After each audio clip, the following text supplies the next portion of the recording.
بسم اللہ الرحمن الرحیم۔ السلام علیکم۔ ہم آج کشتی نوح کے بارے میں بات کریں گے اور ہماری نگرانی میں اور ہمارے حکم سے ایک کشتی بنائیں اور ظالموں کے بارے میں مجھ سے بات ہی نہ کریں کیونکہ وہ ضرور ڈوبنے والے ہیں۔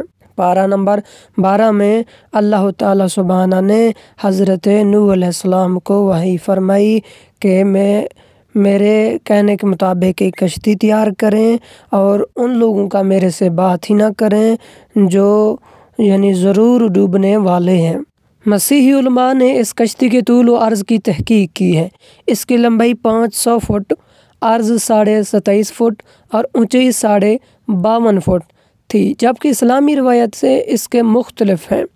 جب قوم نوح علیہ السلام کا ثمرات اور سرکش حد سے بڑھ گئی اور اب اس کی تباہی و بربادی کا وقت قریب آ گیا تو خدا یا علیم و حکیم نے جناب نوح علیہ السلام کو حکم دیا، ہماری نگرانی اور ہماری وحی و ہدایات کے مطابق ایک بڑی کشتی بناؤ جس میں اپنے اور اپنے اہل و عیال اور اہل ایمان اور ان ضرورت کے مطابق 8 قسم کے نر و مادہ حیوان اور زست کا دوسرا سامان رکھنے کا انتظام کرو۔ چنانچہ اللہ تعالیٰ نے ان کو وحی کے ذریعے کشتی سازی کا طریقہ بتایا اور 80 سال کی مدت میں جناب نوح علیہ السلام نے کشتی نجات پائی۔ 80 سال تک وہ اپنا کشتی بناتے رہے، وہ بھی حکم خدا سے۔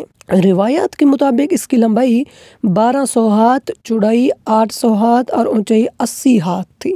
اس سے معلوم ہوا کہ تمام ضروری صنعتوں کی ابتدائی وحی الہی کے ذریعے ہوئی ہے۔